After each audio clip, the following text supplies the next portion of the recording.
liberté. Si ce qui était passager a été glorieux, ce qui est permanent est bien plus glorieux.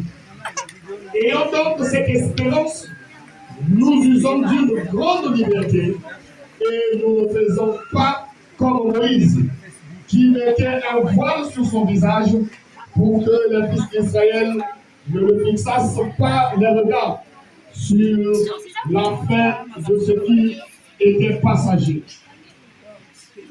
Ils sont devenus durs, mais ils sont devenus durs d'entendement, car jusqu'à ce jour, le même voile demeure quand ils font la lecture de l'Ancien Testament. Et ne se lève pas, parce que c'est un fils qu'il disparaît. Jusqu'à ce jour, quand on lit Moïse, un voile est jeté sur leur cœur. Mais lorsque les cœurs se convertissent au Seigneur, le voile est ôté. Or, le Seigneur, c'est l'Esprit. Et là où est l'Esprit du Seigneur, là est la liberté. Verset 18. Nous tous qui, le visage découvert, contemplant comme dans un miroir la gloire du Seigneur, nous sommes transformés en la même image. De gloire en gloire, comme par le Seigneur, l'Esprit. Amen.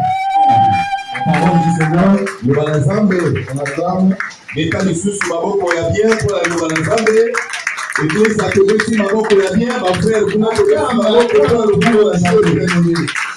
Acclame très très fort. Beta Maboko de Polanoi pour la Balanzambe. Le peuple a écrit des choix. Et maman, on va pousser le rôle pour ça la madame. Moi, je vois souvent dans les associations là-bas. Nana mwana kapuna iska to pena mabina. Comme les élèves, le Congo plateau et Jara, Ojara, le Bouka, le vocal et beaucoup de milolo. Bah, ni kamololo ya bien. Alléluia. Pourquoi? Parce qu'ils sont là dans la joie. Ils sont en train de faire la volonté de leur père. Et tout le monde bien aimé. Toi qui as reçu la grâce du Seigneur. J'ai donné ces deux mains-là. Et la bouche. Pour parler. Pour pousser des cris de joie. Pour acclamer ton Seigneur. Mais tu ne pouvais même pas acclamer ton Dieu bien. Pourquoi cela? Alléluia. Si tu crois vraiment, c'était créé par Dieu, le Seigneur Jésus-Christ, tu dois acclamer pour sa gloire. Tu dois pousser la cri de joie. Parce qu'il est Dieu. Il mérite cela de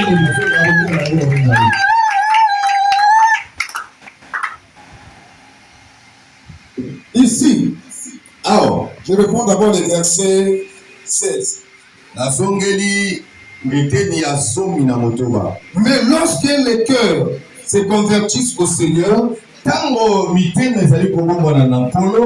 voile est ôté.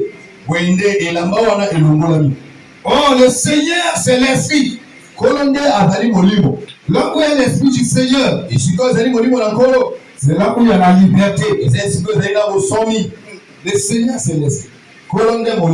Là où il y a l'Esprit du Seigneur, c'est là où il y a la liberté. Ici, bien aimé,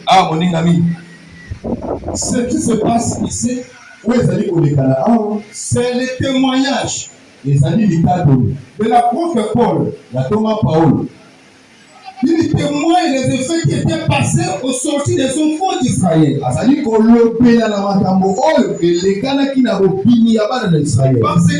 Dieu que nous servons là, il avait un peuple. Le peuple s'appelait le peuple hébreu ou le peuple d'Israël. Alléluia. Ce peuple-là, ils étaient dans l'esclavagisme en Égypte. Oh, la prophétie disait qu'ils vont passer chansons dans le stagisme. Mais à leur sortie, ajoute encore 30 années. Donc ils ont fait 430 ans. Mais à leur sortie, comme ici Dieu, il n'est pas le Dieu des désordres, mais c'est Dieu d'ordre. Une fois le voyage que nous avons prêché ici, le thème c'est l'ordre. Alléluia. Amen. Donc qu'est-ce que Dieu a fait? Comme si Dieu veut toujours l'ordre. Dieu avait mis devant ce peuple-là un moteur qui va les conduire. C'était le prophète Moïse.